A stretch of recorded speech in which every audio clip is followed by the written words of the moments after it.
Ahora hubo distintas peticiones, ¿no?, acerca pues, de la homosexualidad o de la masturbación o de la sexualidad misma. Entonces, bueno, pues todos esos temas quedan en el capítulo de hoy, podríamos decir. Entonces, lo primero que hay que decir acerca de la sexualidad es que no nos la inventamos nosotros. Es decir, a donde nos manda en primera instancia la idea de la sexualidad es al hecho de que Dios nuestro Señor nos creó. En distintas ocasiones hemos empezado por ahí. Nuestro Señor crea y entonces somos criaturas, dependemos de Él. En otras ocasiones he hablado del diseño que Dios nuestro Señor tiene para tantas cosas en esta vida, muchas gracias, para la creación en general.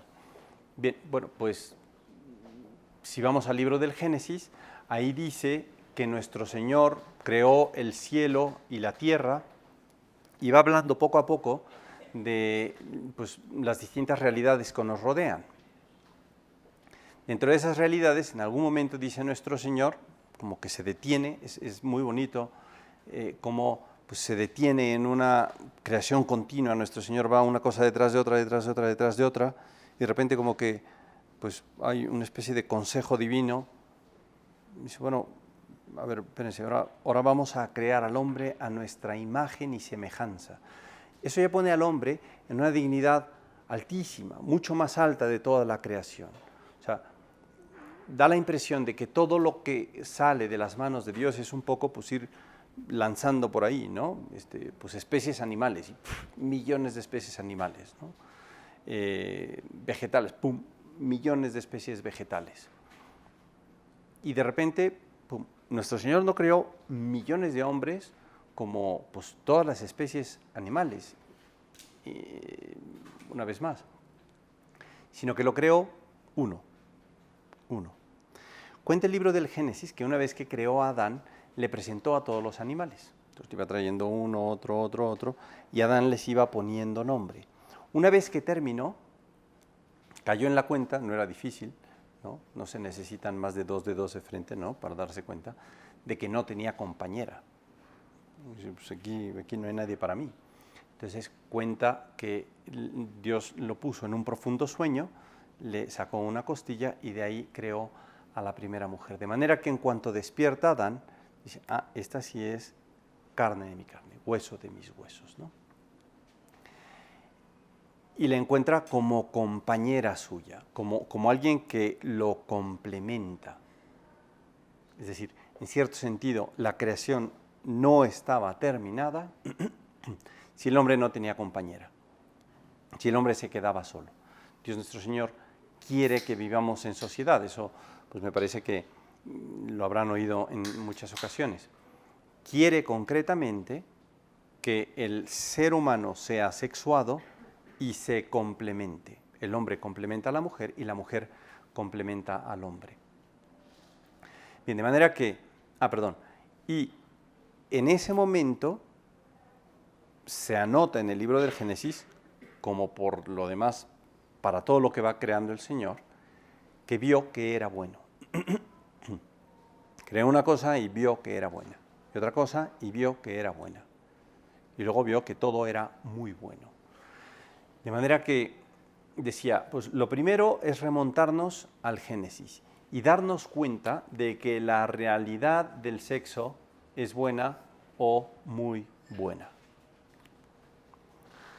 De manera que, y esto me parece que vale la pena decirlo desde el principio, la actitud de la Iglesia ante la sexualidad es precisamente esta. Porque luego la gente piensa que pues, el sexo es un tabú para la Iglesia y que la Iglesia dice que no se ha de hablar del sexo, que pues, no se puede tocar nada, que no se puede hacer nada. No. Antes, al contrario. La actitud de la Iglesia es que es una cosa... ¿Por qué? Porque salió de las manos de Dios. Bien, de manera que yo diría, es el primer punto sobre el cual se quiere luego edificar, digamos, toda la moral sexual. La moral, ya lo dijimos en alguna otra ocasión, es la que nos determina si una acción es buena o mala. ¿Ok? De manera que yo sé que una cosa es buena dependiendo de la moralidad, dependiendo de la conciencia. La conciencia me dice, esto está bien o esto está mal. Y en eso, digamos, se fundamenta la moralidad, o a eso va la moralidad, a calificar si una cosa es buena o mala. La moralidad con respecto a la sexualidad, pues puede ser muy buena o puede ser muy mala. Ya ahí sí depende de cómo actuemos en este campo. Por lo demás, se puede decir cómo se actúa con respecto a los bienes de las otras personas. Los bienes de las otras personas yo los puedo respetar, entonces me porto bien. O me los puedo adueñar, entonces me porto mal. O sea, estoy robando, punto. Eso no está bien. Bien, entonces, por principio de cuentas, el sexo es una realidad buena. No solo buena, sino que luego entendemos que nuestro Señor bendice la unión sexual con los hijos. Bien, de manera que la realidad sexual es una cosa muy buena, que además viene como complemento de aquello, viene a ayudar a nuestro Señor a crear. Es interesantísimo, ¿eh? Dios nuestro Señor, decíamos, creó a un hombre y luego creó a una mujer. El tercero que apareció sobre la tierra fue en colaboración de Dios con los hombres. Es tremendo cómo Dios nuestro Señor pone en el ser humano un poder tan grande, ¿no? Bien, nomás para ejemplificar lo que acabo de decir, tenemos un bebé invitado aquí en la sala, ¿no? Al ratito traemos el bebé, verán que todo el mundo empieza ahí, ¡ay, el bebé, ¿no? Invitado especial. Bien, entonces, por principio de cuentas, la realidad sexual es una cosa buenísima.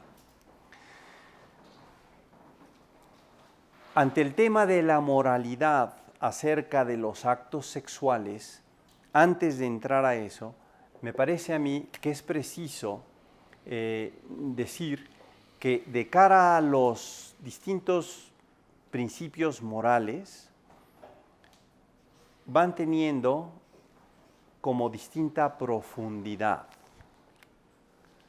Y esto vale la pena tenerlo en cuenta, porque a la hora de juzgar, o a la hora de dialogar, o a la hora de pelearse, digamos, hay cosas que van a ser más evidentes y hay cosas que van a estar a una mayor profundidad. Y entonces es más difícil captar el por qué una cosa puede ser buena o puede ser mala. Me explico. Robar, me parece que a todas luces, todo mundo diría que está mal. Matar, pues yo creo que nadie se cuestiona que quitarle la vida a una persona está mal. De manera que la moralidad a ciertos niveles es muy directa, muy sencilla, muy fácil de entender o de interpretar. A otros niveles ya se empieza a complicar. ¿Qué pasa si yo trabajo en una imprenta? Pues muy bien, fenomenal que yo trabaje en una imprenta. Libros de texto, fenomenal, de maravilla. Lo que pasa es que si dentro de lo que se imprime ahí luego hay material, digamos, malo,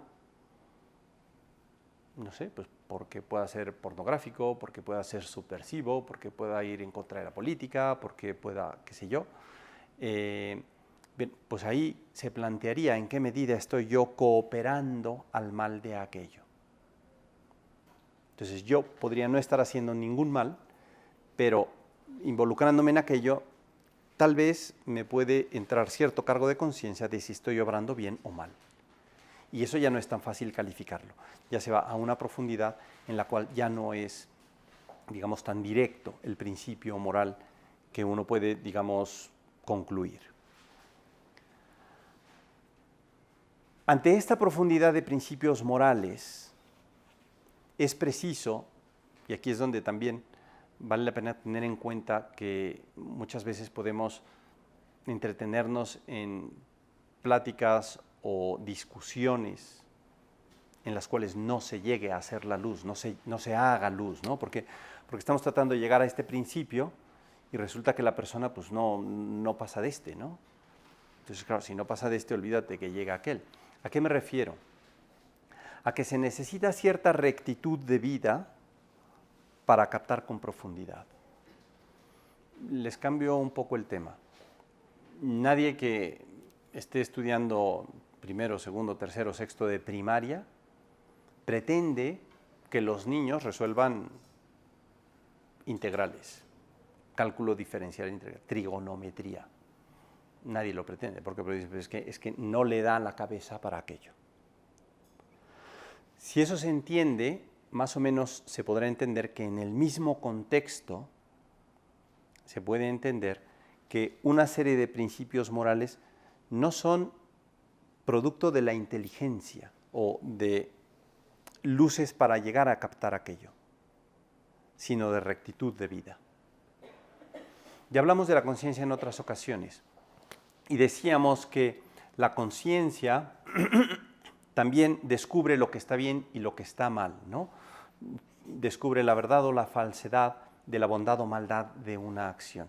Pero decíamos que la conciencia se puede deformar y que tenemos un deber de formar la conciencia. Una persona que esté acostumbrada a robar, llegará un momento en que no le importe robar. Le parecerá, este ejemplo lo puse hace algunos meses, le parecerá que está ayudándole a esa persona a distribuir sus bienes, ¿no? O sea, esto lo digo porque eran unos gitanillos en Roma, no sé si se acordarán, unos gitanillos en Roma, y un sacerdote que estaba ahí en el tren, pues resulta que coincidió con los gitanillos y les empezó a preguntar, ¿no? Entonces ya se acercaron, oigan, ¿y ustedes por qué roban? No, padre, nosotros no robamos. ¿Cómo que no roban? Pues si a la gente le van quitando. No, les estamos ayudando a compartir. Llega un momento en que la conciencia puede no ver con cierta claridad la maldad de ciertas acciones. Y eso, podríamos decir, es la explicación por la cual una serie de personas no vean cierta maldad ante algunos temas de la moral sexual. Bien, pues así es. Y eso es lo que pasa muchas veces con la moral sexual, ¿no? O sea, la Iglesia, decíamos, tiene una concepción realmente muy bonita acerca de la realidad sexual. Luego, lo que puede llegar a pasar es que nosotros vayamos tergiversando la verdad. Bien. Yo no sé si hay alguna pregunta en concreto acerca de los distintos temas que se hablaron, ¿no? de la no sé, masturbación o la pornografía. Ahora entro a aquello. Antes de entrar a aquello me interesaba también tener en cuenta, ¿no? Porque es que si uno no tiene todos los ángulos desde los cuales tiene que entrar al tema, entra al tema sin una serie de herramientas. No sé si me explico. Bien, otra de las herramientas, y yo creo que no es difícil entenderla, es que todo en esta vida se usa con cierto orden. Así lo dispuso nuestro Señor. Y ahí, si a alguno no le gusta, pues podría indisponerse con el Creador. Y ya lo dije en alguna otra ocasión, nadie se indispone porque yo tenga que ponerle gasolina al coche pues cada que se le acaba el tanque, ¿no? O sea, ¿por qué no me hacen un coche que no se pare nunca? Pues es que la naturaleza del coche es que necesita combustible, ¿no? La naturaleza de la palabra combustible está precisamente eso, ¿no? Bien, pues el diseñador del coche dispone que sea así. Y o te ajustas, o si no te ajustas, pues perdón, pero te arruinas, ¿no? Digo, lo siento mucho, yo no quiero ser dogmático, pero es la realidad de las cosas. Esto es así, ¿no? Bien, la realidad sexual se tiene que ver dentro de un orden. ¿Cuál, podríamos decir, es ese orden? Bueno, pues nuestro Señor quiso poner cierto placer en todo aquello que tiene que ver con mantener a la especie. Esto algunos me lo habrán oído en otras ocasiones. Si no nos diera hambre, no comeríamos. Y si no comemos, nos morimos. Se acaba el género humano. Nos da hambre y comemos. En el comer encontramos cierto placer. Quiso nuestro Señor que fuera placentero el comer, precisamente para mantener a la especie. Si uno, digamos, no tiene en cuenta que ese placer es para mantener a la especie y de alguna manera deslinda el nivel de ese placer y lo quiere sublimar o llevar a límites que están muy por encima de lo que ese placer puede, digamos, dar o redituar, pues se cae en un desorden que si se quiere se le puede llamar pecado, si se quiere se le puede llamar enfermedad, si se quiere se le puede llamar pues, desorden traumático, etcétera, ¿no? Bien, siguiendo con el ejemplo de la comida, nadie por más hambre que tenga dice, pues me voy a comer 20 hamburguesas. No, te indigestas. Te indigestas. De manera que o lo vivo en base a lo que me dicta la razón o aquello causa un desorden en mi vida. No sé si esto quede más o menos claro. A lo mejor aquí el público es bastante pacífico y entonces no se van a poner a repelar, ¿verdad? Cosa que agradezco porque si no se complicaría. Pero bien, o sea, entendemos, por más hambre que tenga, tengo que comer racionalmente. Y esto va para cuando uno quiere comer mucho e incluso para cuando no quiere comer, ¿no? Cuando uno está en el hospital y no se le antoja, y no se le antoja, y no se le antoja. Y vamos a ver, aunque no se te antoje, esto no es cuestión de antojo. Si quieres recuperar la salud, te tienes que forzar un poco. Es interesante, ¿eh? Nosotros entendemos que haya que forzarse porque aquello nos hace bien, digamos, con respecto a la comida. Y luego muchas veces no queremos, no nos da la gana, forzarnos o hacernos cierta violencia cuando se trata de un bien relacionado con el uso de la facultad sexual. Bien, de manera que esto entra en un justo medio. Dios nuestro Señor dispuso que si tú lo utilizabas dentro de un justo medio, te va a ir de maravilla. Y si te sales de aquello, caes en un desequilibrio enfermizo, o que te puede enfermar mucho. Bien, no lo sé, a lo mejor saldrá algún otro elemento más adelante, pero me parece que esto, ¿verdad?, pues es suficiente para, tal vez, no sé, empezar a tratar los distintos temas que muchas veces a la gente le inquietan y que, pues, desde cierto punto de vista no ven la maldad que tiene aquello, ¿no? No sé, por ejemplo, vamos a hablar pues de la pornografía. En general, yo creo que a todo mundo que pues se quiera cuidar de ser decente, se le hace que la pornografía no está bien. Así de sencillo. Hay gente que la quiere justificar. Claro, ahí habría que entrar a ver si esa persona pues entiende estos niveles de, no sé, cuidado del cuerpo, pudor, modestia, cuidado de la intimidad. Es interesante, porque en un club, yo creo que esto pasa en los clubs, vestidores, ¿no? Pues aquí todas son mujeres, ¿no? Pues como llegaron al mundo. Aquí todos son hombres, pues como llegaron al mundo. Sin embargo, los niños chiquitos no. Los niños chiquitos tienen, a lo mejor la persona más grande dice, pues no pasa nada, ¿no? Aquí todos somos iguales. El niño chiquito tiene esa preocupación por cubrirse.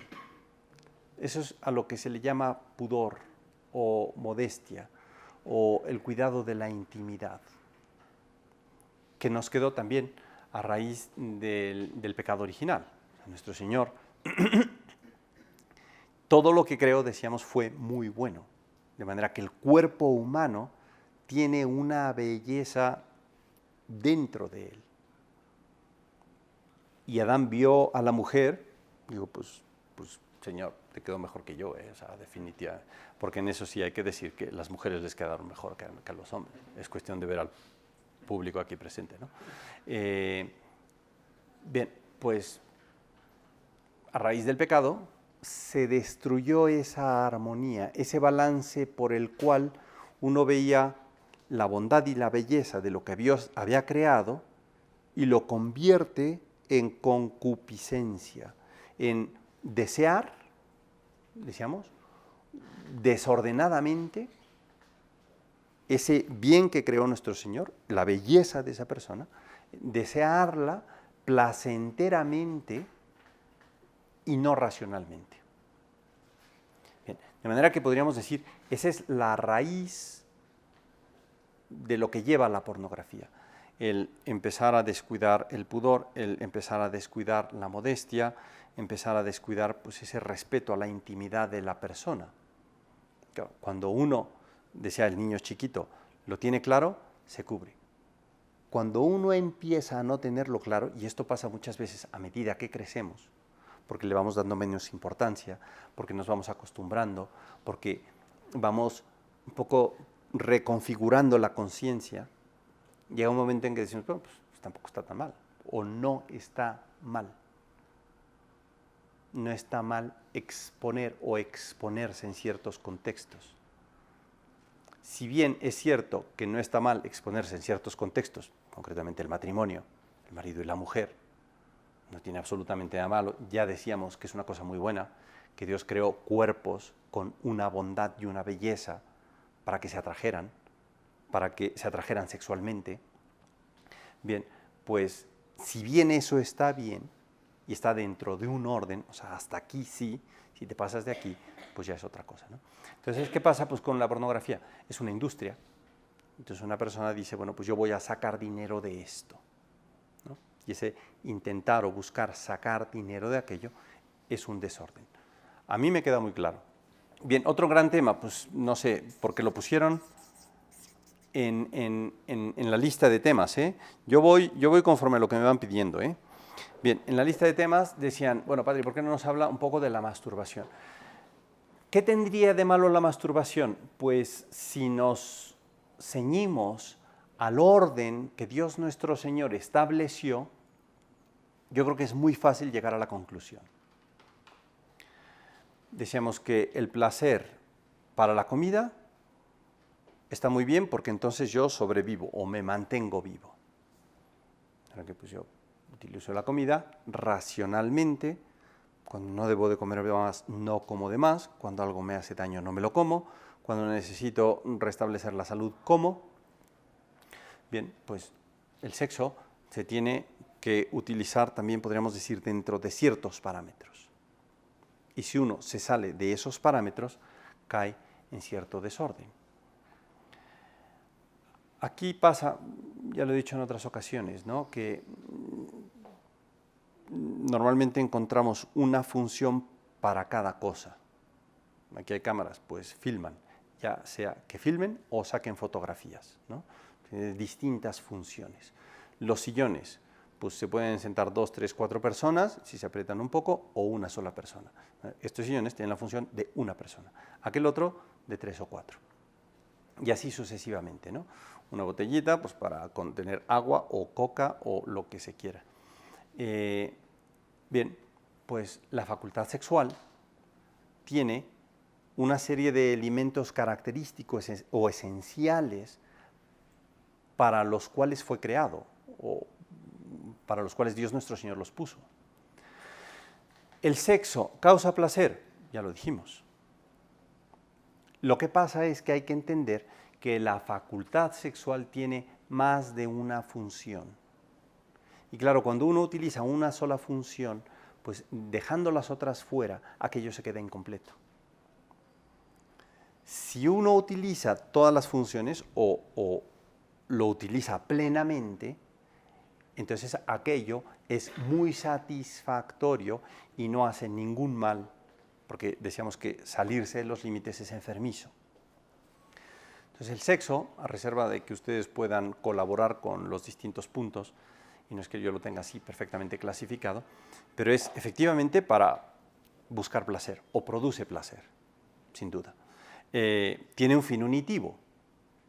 O sea, en la medida en que él y ella se enamoran, ¿verdad? Pues se van acercando, acercando, acercando, acercando, hasta que se puede llegar a dar la relación sexual, porque así lo dispuso el Señor.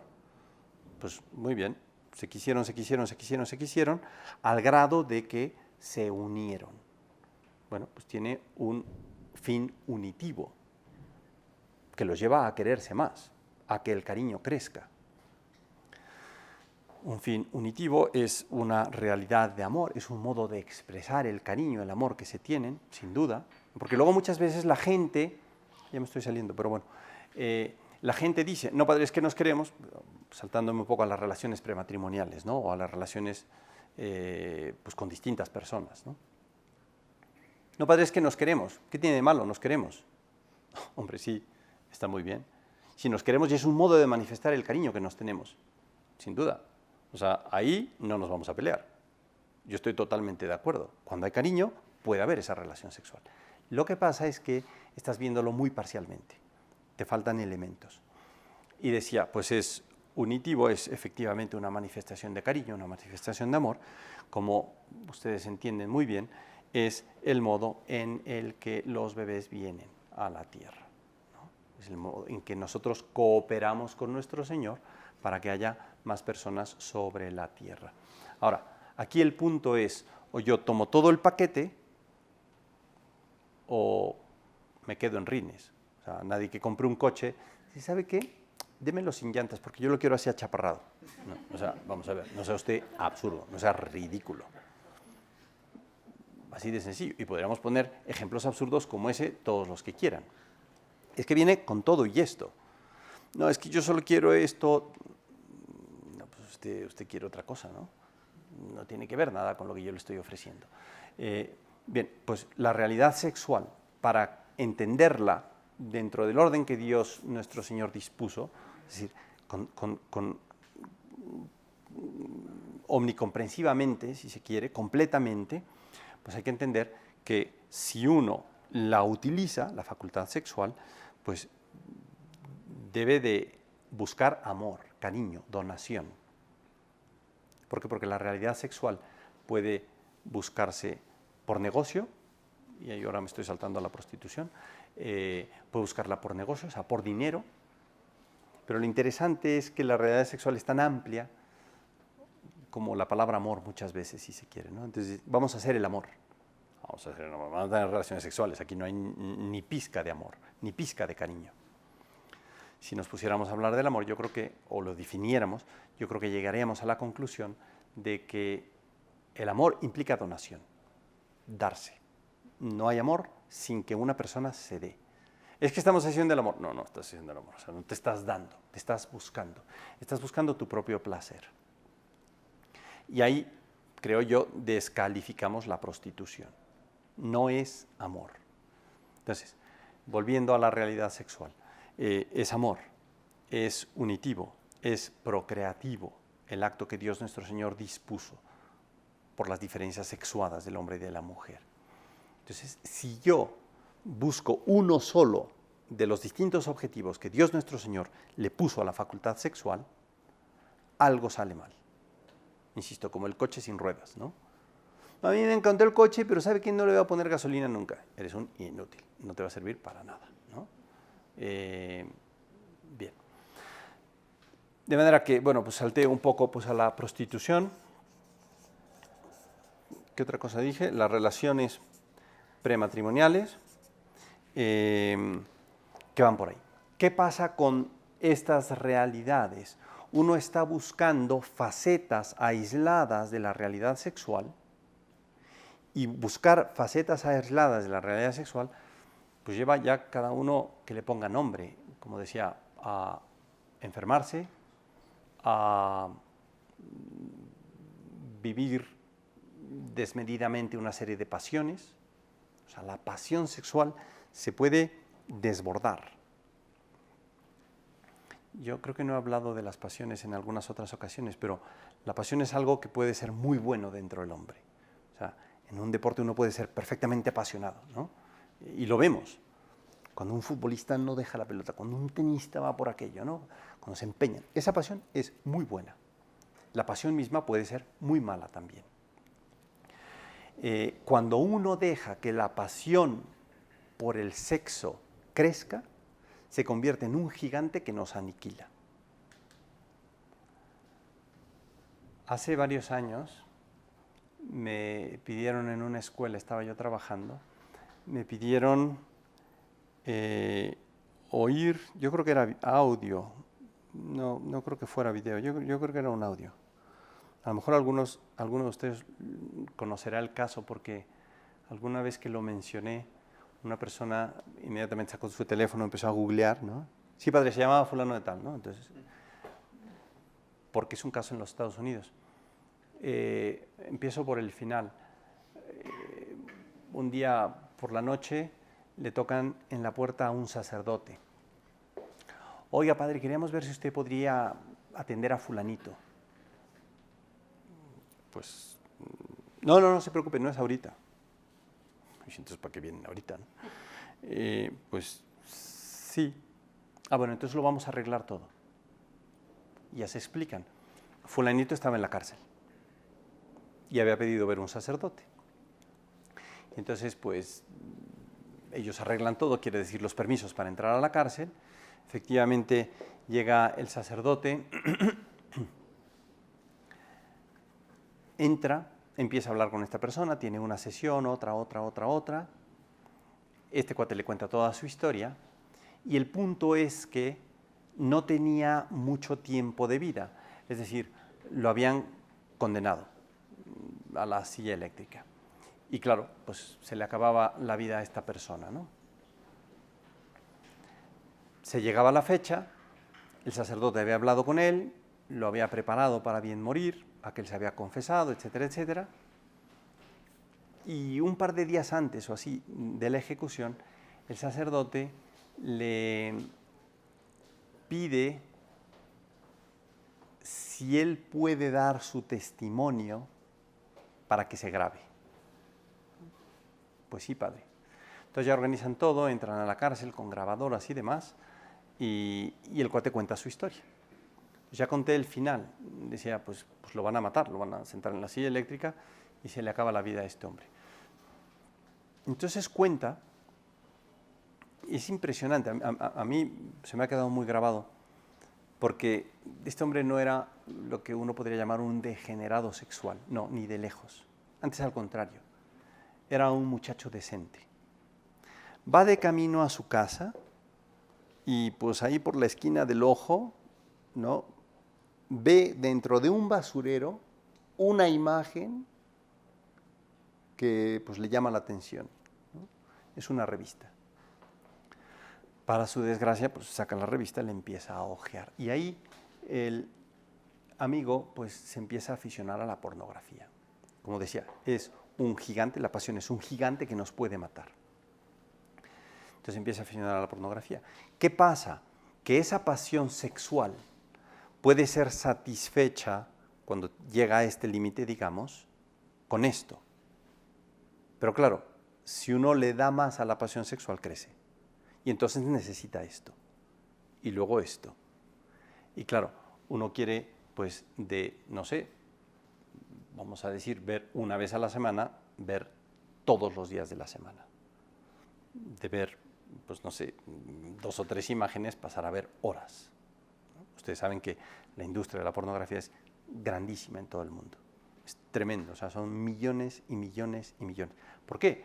Porque se ha descubierto que funciona como una droga. O sea, le ataca al cerebro igual que las drogas que forman codependencia. Entonces uno pues acaba con codependencia por la pornografía, que lo acaba a uno. Bien, de aquí, ¿no?, de ese buscar cierto placer sexual, como el gigante que lleva dentro crece y crece y crece, ya no se satisface con esto. Entonces quiere experimentar y cae precisamente en la prostitución. perdone, yo no quiero hablar así a la ligera, pero pues es la naturaleza del tema. La prostitución cuesta. Entonces, claro, él tiene que pagar, tiene que pagar, tiene que pagar, pero claro, llega un momento en que se le acaba el dinero. Pues esto me sale muy caro, ¿no? Necesita dinero. Pero si quiere seguir teniendo lo mismo y ya no tiene dinero, ¿qué pasa? Pues que él empieza a secuestrar muchachas, ¿no? Entonces secuestra una que otra por ahí, pero claro, si la secuestra, pues luego, si la deja ir, ella lo va a identificar. Entonces, claro, pues tiene que matarla. Y ante matarla tiene que deshacerse del cuerpo. Pues ahora, ¿qué haces con el cuerpo, no? Entonces, pues lo cortaba en cachitos y lo metía en la licuadora y demás, ¿no? Y luego otra, y otra, y otra. Entonces, claro, cuando se dan una serie de desapariciones en esta zona, pues claro, la policía, es cuestión de tiempo, ¿no? Empieza a buscar hasta que lo encontraron. Y de eso fue de lo que fue acusado. Y por eso va a la silla eléctrica. Lo cuento porque toda la historia nos habla de la secuencia de un primer desorden, si se quiere mínimo, e incluso no intencional. O sea, él no fue a buscar una revista pornográfica, ni hablar, pero cayó en el vicio de la pornografía, que lo llevó ciertamente, pues no sé, a la masturbación, concretamente aquí el punto es la prostitución. Ese es el problema que luego pues lo lleva a la muerte, ¿no? Es literal aquello de que el gigante te mata, ¿no? Ese gigante que es la pasión sexual te mata. Bien, yo no sé si esto más o menos vaya quedando claro. La masturbación, que tal vez no he redondeado el tema, va por la misma línea, ¿no? Es un desorden. ¿Por qué? Porque uno está buscando ese placer sexual uno solo, sin buscar el complemento de la otra persona. Oiga, padre, pero es que yo no le hago ningún mal a nadie. Si te haces mal tú a ti mismo. ¿Por qué? Porque luego no vas a saber darte. Si la facultad sexual está para darte a la otra persona y tú desordenadamente utilizas la facultad sexual para entregarte a ti mismo, luego ¿qué capacidad tienes tú de darte a los demás? Lo vemos con muchísima claridad cuando se trata de la corrupción, ¿no? El señor que gana dinero y quiere más dinero y más dinero y más dinero y más dinero. Oye, pero es que ya empobreciste a toda esta población. Le importa un cacahuate y acaba con la población. O sea, yo pues a veces lo he llamado las ferias de los millones, ¿no? Cuando te hablan de los políticos que tal, yo digo, ya empezó la feria de los millones, ¿no? O sea, iba a decir, ¿de dónde sacan tanto? Pues de aquí, de nuestra bolsa, ¿no? Desafortunadamente. Pero claro, aquello crece, ¿no? Bien, pues lo mismo pasa con esto, ¿no? Que uno llega un momento en que no dice, ah, sí, con este dinero voy a hacer este bien. No, quiero más dinero, más dinero, más dinero, más dinero, más dinero, ¿no? Esa búsqueda del beneficio personal puede convertirse en una enfermedad. Bien, en el caso de la sexualidad, uno puede caer en la masturbación, ciertamente en la pornografía o la prostitución, etcétera, etcétera. Pues de manera que me interesaba, pues eso, hacer ver que esto es un desorden porque se está desarraigando de la totalidad de los bienes para los cuales está destinado. Lo mismo, pues la prostitución. Las relaciones prematrimoniales yo creo que se entenderá que van precisamente en la misma línea. No, padre, no se entiende. Bueno, es muy sencillo. Si la facultad sexual también, y el también es muy importante, también está para la procreación, para que nazca un bebé o para que pueda haber la posibilidad de que la persona se pueda embarazar, pues yo quiero saber cuántas personas quieren tener relaciones prematrimoniales buscando al bebé. O sea, lo excluyen. Ya en este tema nos podríamos meter en derivaciones. El uso del preservativo, por ejemplo. El uso del preservativo conlleva una vez más a un desorden por el cual el gigante que puede crecer de placer sexual lleve a la persona a buscar más placer, más placer, más placer, más placer. La relación sexual con el preservativo tiene un poco ese riesgo. Entonces, es sexo sin riesgo, dice la gente. No, tiene el riesgo de que vas a querer más. Si tu pareja o tu mujer no quiere más, vete a saber si vas a ir a a otro lado a buscarlo. Y entonces se trastoca la fidelidad, ¿no? Se empieza a complicar la fidelidad matrimonial o con la pareja. A veces la gente dice, no, pues es que busqué a otra persona. ¿Estás casado? No, pero es que le fui infiel a mi pareja, ¿no? Es muy típico entre la gente joven, ¿no? Los chavos, ¿no? Que van diciendo, no, pues es que le fui infiel a mi novia. Amigo mío, pues ¿qué hiciste, no? Es que le di un beso a otra. ¿Entienden? La fidelidad por la cual no busco este tipo de relación con otra persona. Pero en fin, el preservativo pues lleva a que ese gigante crezca. Y luego es más difícil contenerlo, ¿no? No se diga ya al margen del preservativo los anticonceptivos.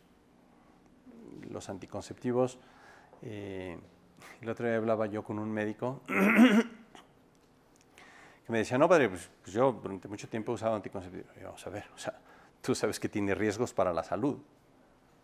Pues sí, padre. Es interesantísimo, hasta un médico que sabe que tiene riesgos para la salud, los utiliza. Pues de varices, de presiones altas, distintos cánceres que se dan por ahí, mucho de las mujeres, son precisamente debidos a un desorden hormonal. ¿Y a qué se debió ese desorden hormonal? Pues para que se echaron hormonas. Aquí un médico me podrá decir si voy bien o me regreso, ¿no? No, pues tú, ya decíamos del comer, ¿no? O sea, yo no me echo 10 hamburguesas de repente. ¿Por qué? Porque me caen mal. Si mi cuerpo produce estas hormonas y esas hormonas pues, van equilibrando una serie de funciones, no lo toques. Tú le das más hormonas, te enfermas. Algo malo va a pasar, ¿no? Insisto, un buen número de cánceres, pues no sé, cervicales, uterinos, de mama, etcétera, muchas veces son propiciados por esos desbalances hormonales, ¿no? Y la ciencia lo comprueba, o sea, aquí no es el padre que está diciendo o la iglesia que esté en contra. No. Ustedes pregúntenle a doctores o a estudios científicos honrados. Bien, además, el anticonceptivo no lo dicen porque no viene ahí en la cajita. En general, que yo sepa, todos los anticonceptivos, podrá haber alguno que otro que no lo sé, insisto, el médico me corregirá. En general, los anticonceptivos tienen 3 funciones, y 3 funciones simultáneas. Pueden ser anovulatorios, de manera que ella no ovula, o anticonceptivos, de manera que si tienen la relación, entonces no se dé la concepción, o sea, impide el anticonceptivo que se lleve a cabo la anticoncepción por cuestiones químicas en el cuerpo. Y si no funcionara como anovulatorio y no funcionara como anticonceptivo, lo que causa es que el embrión, porque ya se dio la fecundación, no anide en las paredes del útero.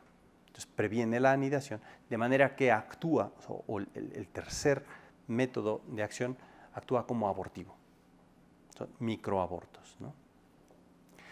Insisto, una vez más, con distintas consecuencias para la salud de la madre.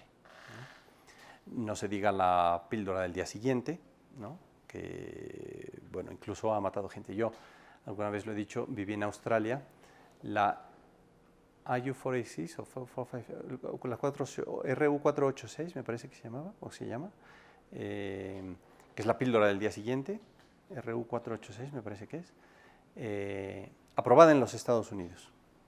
Cuando quisieron que entrara en Australia, no se negó la entrada porque fuera abortivo. Se negó la entrada porque algunas personas, 2 o 3 muchachas, se habían muerto ingerido aquello. No les importaba la cantidad de abortos que iban a causar, no era safe, como dicen ellos, no era un medicamento seguro. O sea, podías poner a riesgo a la persona mayor, a la mamá, ¿no? Yo no sé si esto engloba todo. Si alguien tiene alguna otra pregunta, alguna otra duda.